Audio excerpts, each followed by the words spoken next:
Okey lang ba sa atin ang mga lutong ulam? Yan po yung kadalasang tinatanong sa akin. Actually, mas okey po na tayo na lamang ang magluluto para mas alam natin ang mga ingredients ba na inilalagay natin ay pasok pa rin sa atin.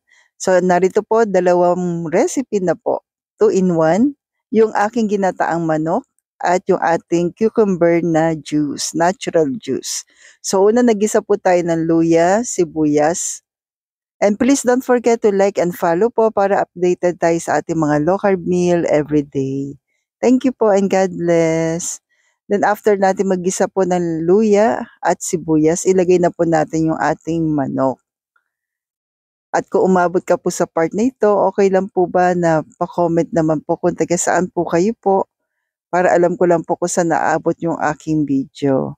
Then naglagay na po ako ng paminta, sangkutsa mo lamang po yung ating manok, hayaang lumabas yung natural oil. Then sa ating ginataang manok, pampalasa ko po na ilalagay po ay bagoong alamang.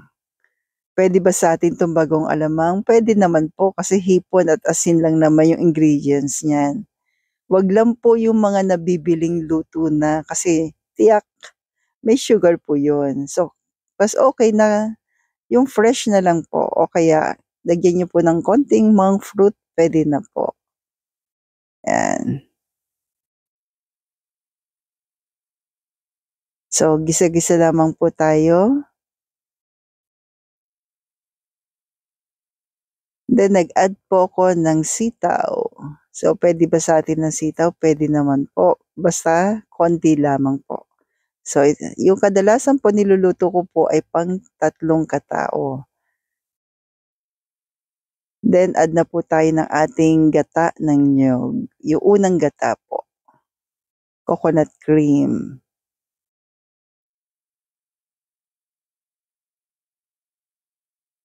Pakuluin lang po natin ng ilang minuto, mga 10 to 20 minutes, depende rin sa dami. Then okey na po. So ito na po yung ating juice, kailangan lang natin ng pipino, celery, at lemon. At ang sweetener po natin ay ang liquid monk fruit po, available sa Jeddar's Grindahan. So ilalagay lang po natin lahat sa ating blender. So 'di ba po mas okey natural juice kaysa yung mga powder juice.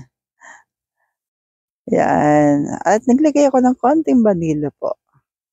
So yung ating liquid monk fruit mamaya natin ilalagay. So after natin maano po sa blender 'yan, dito po natin ilalagay sa ating baso.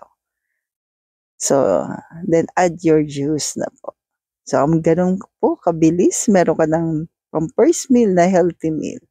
So no rice po tayo sa low carb, no high carb, stay healthy, stay low carb.